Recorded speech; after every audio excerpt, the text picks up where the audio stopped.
तो दोस्तों आपने अक्सर ये सुना ही होगा कि जो भी होता है अच्छे के लिए होता है।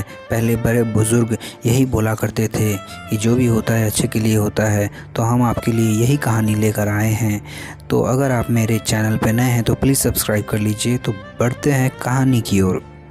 दोस्तों एक समय की बात है, एक गांव में एक किसान रहता था।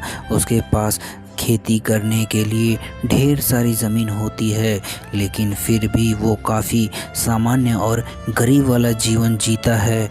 उसके गांव में एक काफ़ी बुद्धिमान व्यक्ति होता है। वो किसान उस व्यक्ति के पास जाता है और उससे कहता है कि मेरे पास ज़मीन तो ढेर सारी है, लेकिन फिर भी मैं गरीबी के वजह से बहुत परेशान हूँ। वो बुद्धिमान व्यक्ति उस किसान के साथ उसके घर जाता है। वो देखता है कि उसके पास ज़मीन तो ढेर सारी थी, लेकिन फिर भी वो ज़मीन का इस्तेमाल नहीं कर रहा होता। वो बुद्धिमान व्यक्ति जब समझने की कोशिश करता है कि ये किसान उस ज़मीन का इस्तेमाल क्यों नहीं कर रहा है, तो उसे कुछ बातें समझ में आती है। वो व्यक्ति उस किसान को बिना कुछ कहे वहाँ से चुपचाप निकल जाता है। उस किसान के पास 2 भैंस भी होती है। कुछ दिन बाद वो बुद्धिमान आदमी उस किसान के दोनों भैंस को चुरा ले जाता है और वो गांव छोड़कर चला जाता है। इस चोरी से उस किसान को बहुत दर्द होता है। कुछ साल बाद जब वो बुद्धिमान व्यक्ति उस गांव में वापस आता है तो देखता है कि वो किसान अब गांव के सबसे धनवान अमीर बन चुका होता है। परंतु सवाल यह है कि उस किसान के साथ ऐसा क्या हुआ जो वो कुछ ही सालों में गरीबी से गांव का सबसे धनवान आदमी बन गया है।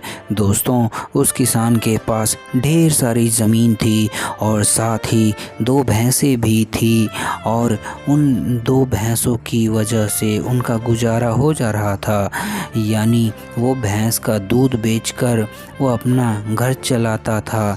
लेकिन जब उस बुद्धिमान व्यक्ति ने उसकी दोनों भैंस को चुरा लिया तो तब उस किसान के पास खेती करने के अलावा दूसरा कोई रास्ता नहीं बचा था। तो दोस्तों हमें इस कहानी से सीख लेनी चाहिए। अक्सर हमारे पास कुछ बड़ा करने के लिए काफ़ी बड़ी बड़ी चीज़ें होती है, लेकिन हम छोटी छोटी चीज़ों में इतना उलझ जाते हैं कि हमें कुछ समझ नहीं आता। इसीलिए छोटी चीज़ों को छोड़ना सीखो, तभी बड़े सपने हासिल होंगे। दोस्तों हमें उम्मीद है आपको जो होता है अच्छे के लिए होता है।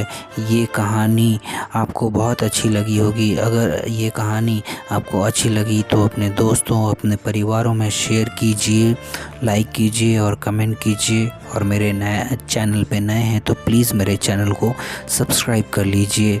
मिलते हैं अगली कहानी।